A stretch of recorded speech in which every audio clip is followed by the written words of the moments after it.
Hey guys, here's just a before shot that I wanted to show you before I replaced the ditch lights that this SD90 Mac came with. It has incorrect ditch lights mounted on the pilot, so I replaced the KATO soundboard with a Tsunami TK1000, I think it's called, and so this is just with the stock lighting that the motive came with.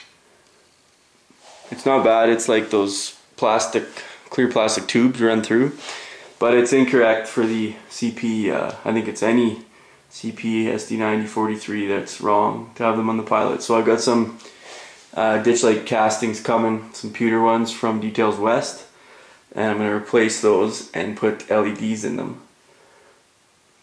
So this is just the start of this project. It's got no handrails on it or nothing, just the bare bones.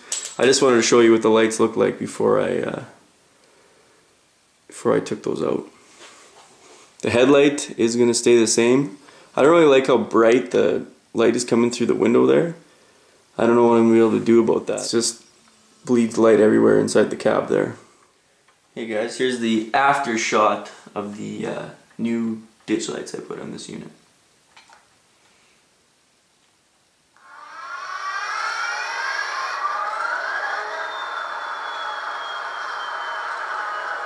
Here's the headlight and the new ditch lights. Sunny white, Ulrich models LEDs. I think they look pretty good. I'm just happy with them. I'll put the details in the video info of exactly what resistors and ditch lights I used. But they weren't that hard to put in, and they look awesome. Completely prototypically correct for this unit.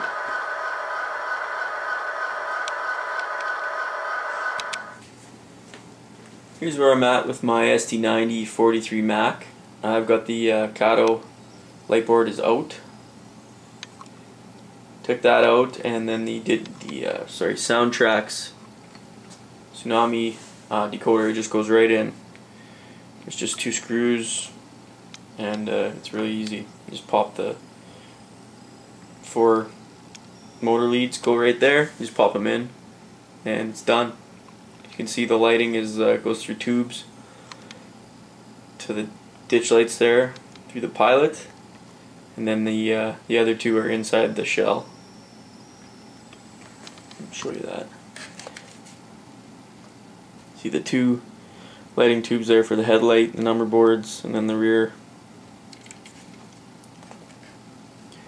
So if any of you guys are going to be doing a project like this, once you get your LEDs, I'm just waiting for the castings right now, but I got the LEDs, came in the mail the other day, and the resistors, there they are. And it's not, I haven't done it yet, but I don't think it's going to be very hard, because you just take this thing out, this stupid thing.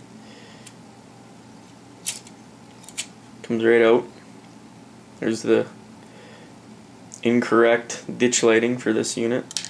And I'm just going to put the 2 leads for each LED through the holes where that was going through the frame there, so it shouldn't be too hard.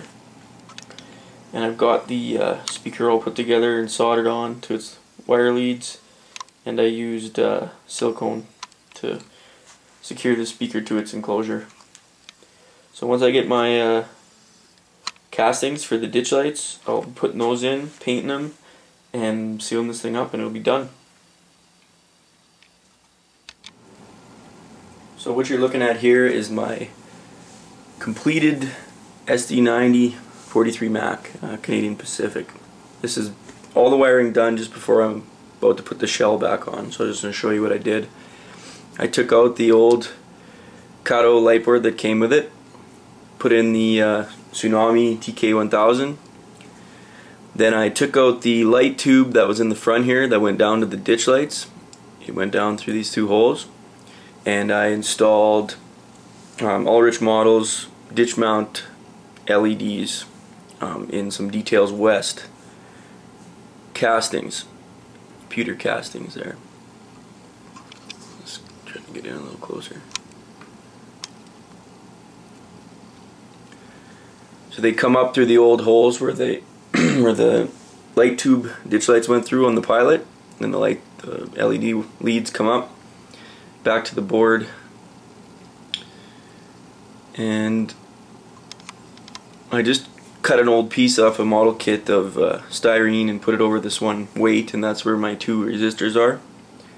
So the cathode from the negative power source here gets split through the two resistors. They're I think they're 1K resistors. Then they go on to your ditch lights, and then your anodes, which are your long leads, come back and go to the positive on your, let's see if you can see that too. So you have a positive, and then see FX6, those are your cathodes, and then your positive 3.3 volt is your anode. And then there's the two, you can see the resistors. I don't know, this is the first time I've done it, so this might look like a gong show, but I put some heat shrink to kind of insulate them, and then I also just put some electrical tape down to protect the solders. So those are the ditch lights. They look awesome. They work really good. They worked first try. I was actually pretty surprised. Then there's the speaker. It's mounted on backwards in the top with silicone. So I will button this thing up, and then all I got left to do is put the details on it that came with the like the handrails and stuff that came with the model. So I will show you what it looks like when it's all done. You can see the Details West ditch light castings I got painted CP Action red and put on there. There's microscale LEDs in both, the ditch light configuration. There was a ton of light bleeding through this window, so I put just a perfect square of the same size of black electrical tape over it when I had the cab removed, and that stopped a lot of that light that was bleeding through there. Leave a trail to watch her roll away. Southern night, cold as hell, sun goes down at 3 AM. A fifth away.